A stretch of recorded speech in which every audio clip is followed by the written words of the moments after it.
नमस्कार साथियों, आप सभी का ज्योग्राफी जीके ब्लॉग में स्वागत है। कक्षा 12वीं अर्थशास्त्र अध्याय राष्ट्रीय आय की गणना यूनिट से इकाई से कुछ गणितीय प्रश्नों के बारे में हम हल करेंगे। प्रश्न देखिए, निम्न सूचनाओं के आधार पर सकल घरेलू उत्पाद एवं सकल राष्ट्रीय उत्पाद ज्ञात कीजिए। मध्य दिया हुआ है व्यय करोड़ रुपए में, शुद्ध राष्ट्रीय उत्पाद 45,000, घिसावट व्यय 7,000, आयात 12,000, निर्यात 10,000।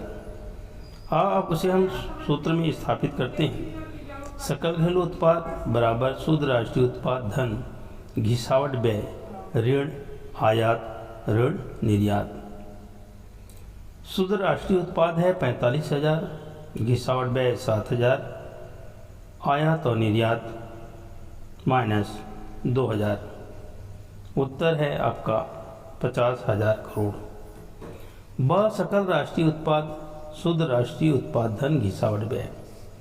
शुद्ध राष्ट्रीय उत्पाद 45,000, धन घिसावट व्यय 7,000 बराबर 52,000 करोड़ रुपये। तो इस प्रकार हम सूत्र में स्थापित करके राष्ट्रीय आय की गणना करते हैं। प्रश्न दूसरा, निम्नलिखित आंकड़ों से आय विधि तथा व्यय विधि द्वारा सकल राष्ट्रीय उत्पाद ज्ञात कीजिए और यह भी सिद्ध कीजिए कि दोनों विधियों द्वारा एक ही परिणाम निकलते हैं। घरेलू उपभोग 60,000, मूल्यह्रास 800, लाभ 18,000, शुद्ध विदेशी निवेश 4,000, मजदूरी 45,000, सकल घरेलू निवेश 16,800 रुपये, ब्याज 9,000 और लगान 8,000 रुपये।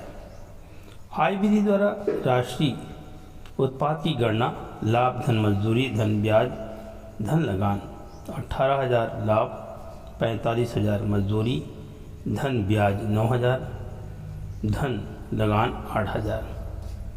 इस प्रकार इसका उत्तर हुआ आपका 80,000 आय विधि द्वारा राष्ट्रीय उत्पाद की गणना में।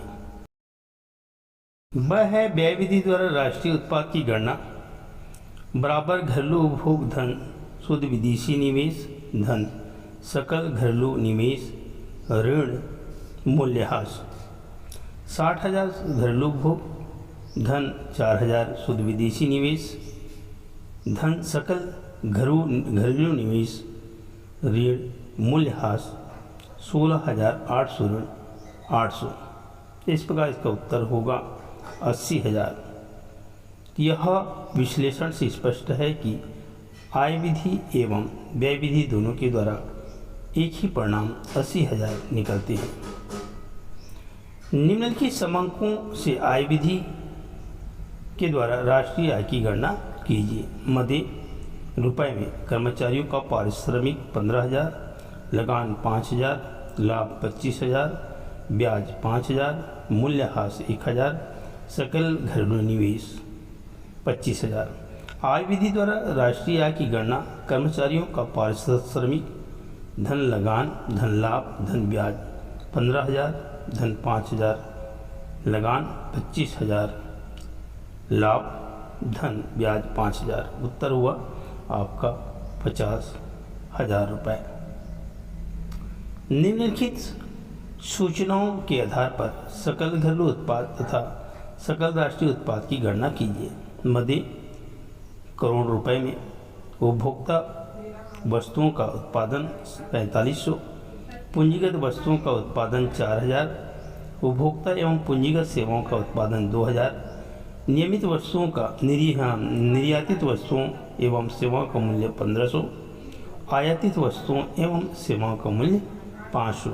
सकल घरेलू उत्पाद की जीडीपी की गणना उपभोक्ता वस्तुओं का उत्पादन धन पूंजीगत वस्तुओं का उत्पादन धन उपभोक्ता एवं पूंजीगत सेवाओं का उत्पादन 4500 धन 4,000 धन 2,000 बराबर 10,500 करोड़। सकल राष्ट्रीय उत्पाद की गणना सकल घरेलू उत्पाद धन निर्यातित वस्तुओं का एवं सेवाओं का मूल्य ऋण आयातित वस्तुओं एवं सेवाओं का मूल्य 10,500 धन 1,500 ऋण 500। उत्तर हुआ 12,000 ऋण 500, उत्तर हुआ 11,500 करोड़ रुपए। प्रश्न है, निम्नलिखित आंकड़ों से व्यक्तिगत आय और व्यक्तिगत प्रयोज्य आय की गणना कीजिए। कारक लागत पर निवल घरेलू उत्पाद 8,000, विदेशों से प्राप्त निवल कारक आय 200, अवितरित लाभ 1,000, निगम कर 500, परिवारों द्वारा प्राप्त ब्याज 1,500 रुपये, परिवारों द्वारा भुगतान किया गया ब्याज 1,200, अंतरण आय 300, व्यक्तिगत कर 500 रुपये। प्रश्न का उत्तर आपको स्वयं हल करना है और साथ ही आप सभी विद्यार्थी साथियों को अग्रिम शुभकामनाएं। अच्छे अंकों से आप उत्तीर्ण होवें और अपने लक्ष्य को प्राप्त करें। बहुत ही बहुत धन्यवाद।